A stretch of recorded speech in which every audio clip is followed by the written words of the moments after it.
Hindi pa ganap na bagyo ang binabantayang low pressure area malapit sa bansa.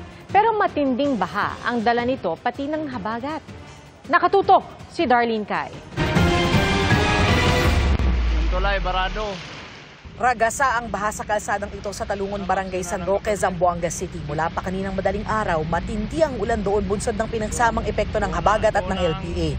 Pinasok ng baha ang maraming bahay. Mahala ka! Abot leeg ang taas ng baha sa ilang lugar kaya hirap makalusong ang mga residente. Nasa 54 na pamilya mula sa 3 barangay ang lumikas. Wala pang ulat ng sugatan. Bine-verify naman ang napaulat na landslide sa isang barangay. We've been informing the barangay, yung BDRC since last night to be on heightened alert and we've been getting good feedbacks. We advise the residents to take proactive measures.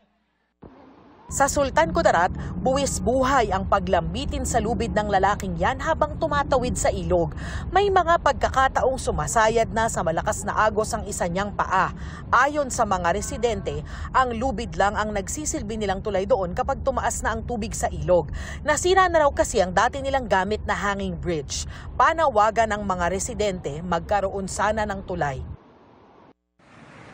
Stranded ang mga motorista sa lakas ng pagragasa ng baha sa National Highway sa bayan ng Sulop sa Davao del Sur.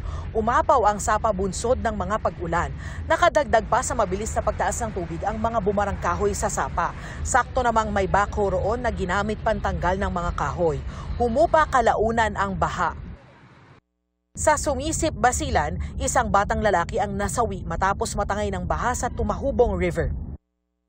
Sa Lamitan sa Basilan, patuloy na hinahanap ang 11 taong gulang na babaeng nalunod sa isang ilog. Patuloy pang nakakaramdam ng masamang panahon doon kaya pinag-iingat ang mga residente sa banta ng baha at landslides. Animoy nagka-waterfall sa gilid ng bundok sa bahaging ito ng Manila East Road sa Binangonan, Rizal.